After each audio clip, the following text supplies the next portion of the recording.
Ya, langsung saja ya. Pertanyaan saya yang pertama, eh, ini kan saya rencana mau mendaftar beasiswa Kemendikbud ya, yaitu beasiswa BPDPTA, beasiswa pendidikan dosen perguruan tinggi akademik ya. Yang mana beasiswa ini adalah beasiswa Kemendikbud yang disponsori oleh PDP. Ya, pertanyaan saya yang pertama yaitu apakah biaya dari beasiswa ini, beasiswa BPDPTA itu beasiswa full dari LPDP atau beasiswa kerjasama ya antara Kemendikbud dengan LPDP. Apakah dananya nanti itu dari Kemendikbud juga dan dari LPDP atau full dari LPDP. Terus yang kedua, uh, apakah seleksi dari beasiswa ini apakah dilakukan secara online atau offline? Ya. Terus pertanyaan terakhir, ya, uh, apabila misalkan ya tapi mudah-mudahan lulus ya, apabila jika tidak lulus pada beasiswa BPDPTA ini, apakah kita bisa mendaftar pada gelombang kedua untuk LPDP nanti? Ya, saya rasa itu. Terima kasih. Saya kembalikan kepada moderator. Terima kasih Mas Ruslimin. Silahkan Bu Ratna. Pertanyaan.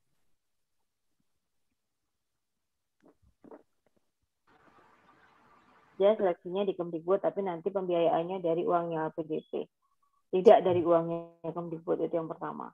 Kemudian yang kedua, kalau nggak lulus di Kemdikbud, apakah boleh daftar ke LPDP? Boleh, silakan daftar aja. Tapi tolong diingat satu hal, LPDP tidak menerima ongoing. Jadi kalau misalnya di Kemdikbud nggak diterima karena sudah punya LOA gitu kan, sudah punya LOA tapi nggak diterima, berarti udah itunya ongoing kan?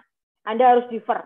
Kalau universitas tidak mengeluarkan defer, maka Anda nggak bisa apply LPDP. Kalaupun apply LPDP pasti akan ketolak, karena LPDP tidak pernah membiayai ongoing. Gitu. Terima kasih Bu Ratna untuk jawabannya. Sekarang ke Mas Muhammad Sohalmin, silakan.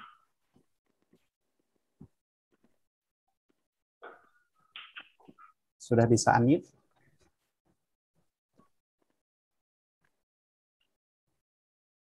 Oke, silakan. Terima kasih. Assalamualaikum. Terima kasih kesempatannya. Izin bertanya, Bu, untuk yang beasiswa LPDP dari calon dosen itu untuk kriterianya apakah harus dari perguruan tinggi vokasi? Dan pertanyaan yang kedua, untuk kriteria calon dosennya itu apa harus sudah mempunyai nomor dosen atau sementara kayak terdaftar begitu? Aku nggak jelas itu, masnya sebenarnya bisa cek di Kemdikbud sih Mas, websitenya Kemdikbud itu beasiswa vokasi pasti belum lihat ya dirimu ya, dan belum itulah aku yang agak nggak itu. Silakan cari informasi sebanyak-banyaknya dulu karena sebenarnya di situ sudah ada semua. Ya, silakan cari informasinya di situ deh. Aku kasih ininya deh, aku kasih webnya deh. Silakan cari di situ, Anda pelajari satu persatu. Yes. Oke, terima kasih Bu Ratna untuk tipsnya. Jadi teman-teman semuanya juga sebagai pengingat bahwa sebelum teman-teman bertanya atau kepoin lebih banyak tentang LPDP, salah satunya harus dibaca adalah udah baca bukletnya semua tuh dari A sampai Z gitu ya. Jadi kalau ada yang bingung dari buklet tersebut baru bisa ditanyain. Ya, dan kebetulan itu di program mentorship kita jadi syarat tuh sudah baca buklet LPDP terbaru gitu. Jadi sehingga yang teknis-teknis teman-teman udah kuasain. Kita karena keterbatasan waktu sampai jam 3, mungkin saya mempersilahkan dua orang lagi nih. Dari Amelia Istiana, silahkan. Amelia Istiana. Oke. Udah bisa unmute, Amelia? Suaranya belum. Oke. Selamat sore, Bu Ratna. Izin bertanya. Saya Amelia Istiana, dulu sempat kerja dan minta surat rekomendasi, dan kebetulan sekarang udah nggak kerja. Nah, saya mau nanya, apakah surat rekomendasi itu bisa diminta ke bagian rektor atau ke dosen pembimbing waktu S1? Terus pertanyaan yang kedua, misal kita gagal di tahun ini, misalnya kita ngikut jalur beasiswa gelombang 1 gagal, apakah boleh ikut lagi di gelombang kedua gitu? Itu aja. Terima kasih. Selamat sore. sore, Amelia. Ada 2 pertanyaan Bu Ratna, silahkan Bu. Terkait surat rekomendasi dan juga jika gagal di gelombang 1 apa bisa daftar di gelombang 2. Silahkan Bu.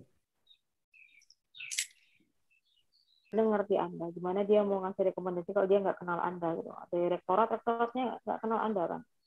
Jadi kalau saran saya, kalau secara akademik ya dari dosen pembimbing akademik atau dosen pembimbing skripsi gitu, untuk yang S1. Karena mereka tahu betul siapa Anda, bagaimana kualitas akademik Anda atau kualitas kerja Anda. Kalau dari yang non akademik ya dari atasan langsung Anda, karena dia tahu yang tiap hari bekerja dengan Anda seperti apa. Intinya gitu sih. Terus kalau misalnya gagal, tergantung gagalnya di mana sih. Kalau misalnya gagalnya di administrasi sama di tes substansi akademik, biasanya langsung boleh mendaftar lagi. Tapi kalau gagalnya di wawancara, biasanya kami minta untuk dijeda. Karena kualitas wawancara dari kalau misalnya hanya berselang kurang dari 6 bulan, biasanya nggak jauh beda. Gitu, Mas. Oke, saya cukup menjawab ya, Mbak Amelia. Nah, ini pertanyaan terakhir dari Raise Hand, Mbak Puput Surya. Silahkan.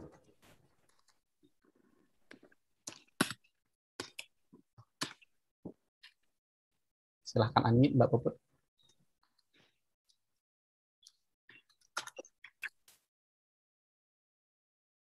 Oke, silahkan.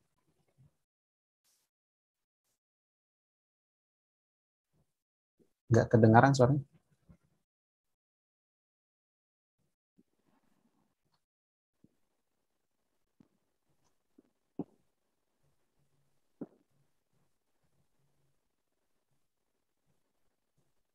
Halo, Mbak Puput.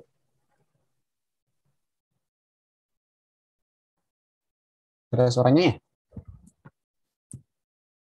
Oke, mungkin kita next ke pertanyaan berikutnya, Bu Ratna. Ini pertanyaan juga lumayan banyak ya, berseliweran ya.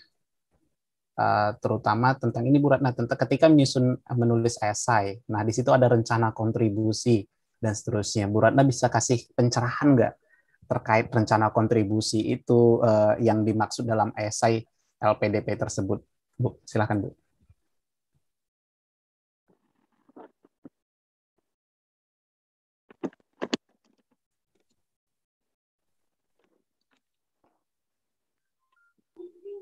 Oh, Belum ya? Iya, belum. Oke. Udah. Karena kontribusi agak susah jawabnya ya, karena kayak kalau aku disuruh untuk menjawab gimana sih sebaiknya saya menulis rencana kontribusi saya gitu, kayak saya disuruh menuliskan isai Handika itu mau menikah sama orang yang kayak apa, nggak tahu, yang tahu itu cuma dirimu sendiri.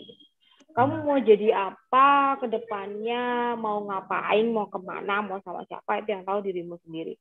Intinya adalah harus ada benang merahnya.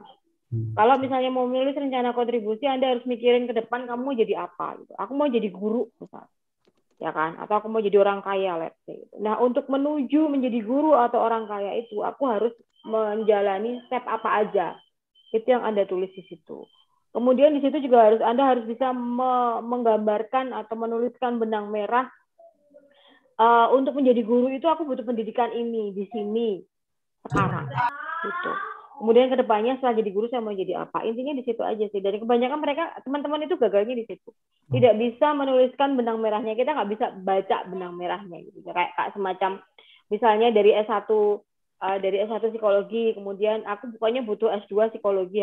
Untuk setelah jadi S2 psikologi, kenapa kamu pengen jadi sekolah S2 psikologi? Aku pengen jadi psikolog. Psikolog itu apa? Nggak bisa jawab misalnya. Atau kalau dibalik, aku pengen jadi psikolog gitu. Oke, untuk pengen jadi psikolog kamu harus belajar apa? Aku pengen belajar dulu teori Jung gitu di Jerman, baru profesi psikologi, itu kan jadi nggak nyambung juga. Intinya di situ aja. Terima kasih Bu Ratna untuk pencerahannya.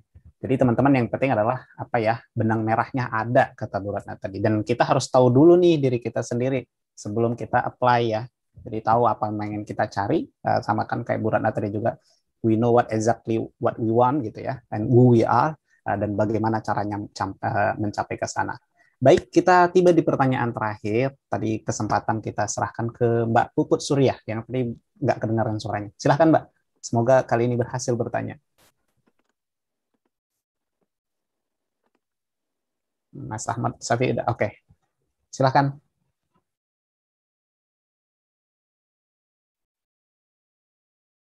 Nggak kedengaran juga suaranya, Mbak. Mungkin nggak usah pakai headset deh. Iya, jangan pakai headset coba. Nah, kayak di settingan headsetnya itu. Halo Mbak Puput. Coba jangan pakai headset, Mbak.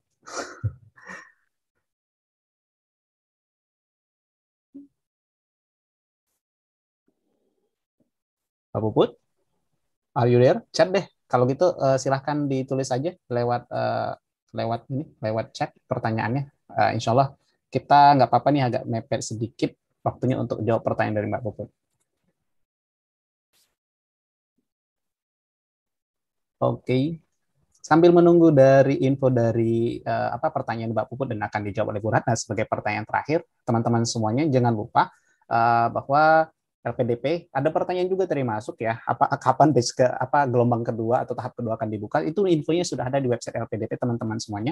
Jadi teman-teman bisa baca di sana. Waktunya, timeline-nya sudah ada. Nah, ini pertanyaan dari Mbak Puput, Bu Ratna.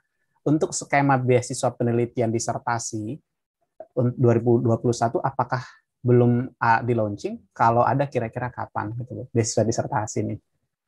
Silahkan Bu Ratna. Memang tidak akan di launching seperti ini. Tidak akan ada lagi bantuan tesis disertasi. Oke. Itu udah dapat infonya Mbak Puput ya. Sepertinya untuk beasiswa disertasi dan tesis seperti tidak di launching tahun ini, itu mungkin juga tidak ada. Baik teman-teman semuanya, kita tiba di penghujung sesi 1, yaitu sesi mendapatkan sharing dan juga bertanya langsung kepada Bu Ratna selaku Kepala Divisi Pelayanan Beasiswa LPDP. Sebagaimana saya sampaikan tadi teman-teman, ini adalah kesempatan yang luar biasa karena kita bisa dapat langsung info dari Bu Ratna terkait pertanyaan-pertanyaan yang mungkin banyak berseliweran di luar sana. Seperti tadi ya, tentang tes substansi akademik, substansi kebangsaan, dan juga tentang passing grade dan seterusnya. Itu kan banyak info yang berseliweran. Jadi teman-teman, hari ini alhamdulillah kita bisa dapat mengkonfirmasi langsung dari Bu Ratna. Kami berharap teman-teman juga akan bisa menjadi bagian dari keluarga LPDP dan juga Mata Garuda. Namun sebelum saya tutup, saya ingin Bu Ratna memberikan closing statement mungkin, atau nasihat atau apapun itu Bu Ratna, silahkan Bu. Oke, closing statement. Aku cuma mau ngomong simpel aja sih. Teman-teman pengen kuliah lagi, ya aku juga pengen kuliah lagi. Whatever yang Anda inginkan, aku pengen teman-teman meluruskan niat. Selalu meluruskan niat. Jadi kamu pengen kuliah lagi itu untuk apa, untuk siapa, dan kenapa. Itu harus lurus niatnya. Apakah niat yang lurus itu jalannya selalu mudah? Enggak. Apakah niat yang nggak lurus itu apakah jalannya selalu sulit? Enggak. Bisa jadi bahkan sebaliknya. Niat yang lurus itu bisa jadi jalannya terjal. Niat yang nggak lurus bisa jadi dipermudah jalannya, atau bahasa Jawanya dilulu. Tapi yang jelas, dengan niat yang lurus dan untuk kepentingan orang banyak, semua urusan teman-teman akan dipermudah oleh Tuhan. Itu aja. Dan teman-teman akan mendapatkan segala macam kemudahan yang nggak pernah teman-teman duga sebelumnya. Kemudian yang kedua adalah nggak ada yang jalannya nggak terjal. Semua orang tuh jalannya terjal. Jenis batunya aja yang beda. Jadi kalau teman-teman melihat kayak artis gitu, aku nggak usah sebut lah. Kayaknya dia enak banget dengan segala macam privilege-nya gitu. Apakah kemudian dia bahagia? Enggak juga, belum tentu juga. Jalannya sama-sama terjal, jenis batunya aja yang berbeda. Itu tolong diingat. Terima kasih.